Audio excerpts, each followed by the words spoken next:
ಎಲ್ಲರಿಗೂ ಶುಭೋದಯಗಳು. ನನ್ನ ಹೆಸರು ನಿರೀಕ್ಷಾ. ನಾನು 4ನೇ ತರಗತಿ ಬಿ ವಿಭಾಗದಲ್ಲಿ ಓದುತ್ತಿದ್ದೇನೆ. ನಾನು ಈ ದಿನ ಕ್ರೀಡಾ ಕ್ಷೇತ್ರದಲ್ಲಿ ಮಹಿಳೆಯರ ಸಾಧನೆಯ ಬಗ್ಗೆ ಮಾತನಾಡುತ್ತಿದ್ದೇನೆ. ಮಾನವನ ಬದುಕಿನಲ್ಲಿ ಕ್ರೀಡೆವೆಂಬುದು ಹಾಸುಹೊಕ್ಕಾಗಿದೆ. ಕ್ರೀಡೆವೆಂಬುದು ಪುರುಷರಿಗೆ ಮಾತ್ರ ಸೀಮಿತವಲ್ಲ. ಕ್ರೀಡೆ ಲೋಕದಲ್ಲಿ ಪುರುಷರಷ್ಟೇ ಮಹಿಳೆಯರು ಹೆಚ್ಚು ಸಾಧನೆಯನ್ನು ಮಾಡಿದ್ದಾರೆ. ಮಹಿಳೆಯರು ಪುರುಷರಿಗಿಂತ ಏನೂ ಕಮ್ಮಿಯಲ್ಲ.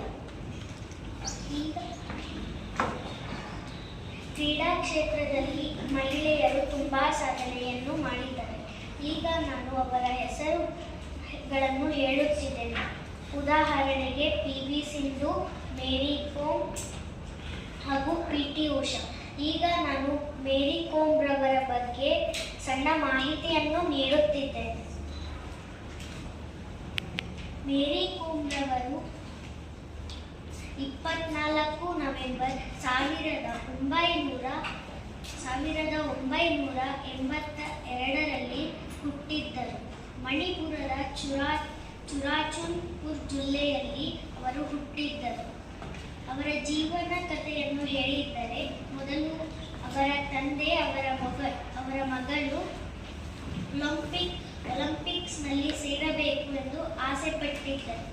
ಆದರೆ ಅವರ ಅಪ್ಪ ಅವರನ್ನು ಒಲಿಂಪಿಕ್ಸಿಗೆ ಸೇರಿಸಬೇಕು ಎಂದು ಕರ್ಕೊಂಡು ಹೋಗಿದ್ದಾಗ ಅವರು ಬಾಕ್ಸಿಂಗ್ ಆಗಬೇಕು ಎಂದು ಹಠ ಹಿಡಿದು ಬಾಕ್ಸಿಂಗ್ನಲ್ಲಿ ಸೇರಿದರು.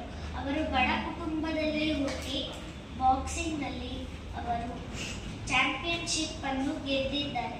ಅವರು ಬಾಕ್ಸಿಂಗ್ ಕಾಟಣದಲ್ಲಿ 1 ಚಿನ್ನದ ಪದಕ ಹಾಗೂ ಬೆಳ್ಳಿಯ ಪದಕವನ್ನು ಗೆದ್ದಿದ್ದಾರೆ. ಅವರನ್ನು ಭಾರತದ ಬಾಕ್ಸಿಂಗ್ ರಾಣಿ ಎಂದು ಕರೆಯುತ್ತಾರೆ.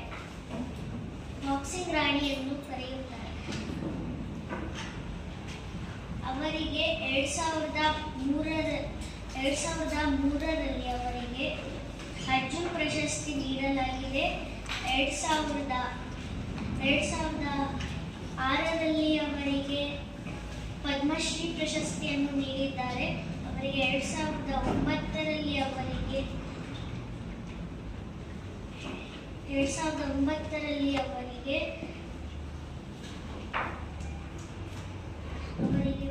ಪದ್ಮಶ್ರೀ ಖೇಲೆ ಪ್ರಶಸ್ತಿಯನ್ನು ನೀಡಿದ್ದಾರೆ. 2013ರಲ್ಲಿ ಅವರಿಗೆ ಪದ್ಮಶ್ರೀ ಪ್ರಶಸ್ತಿಯನ್ನು ನೀಡಿದ್ದಾರೆ.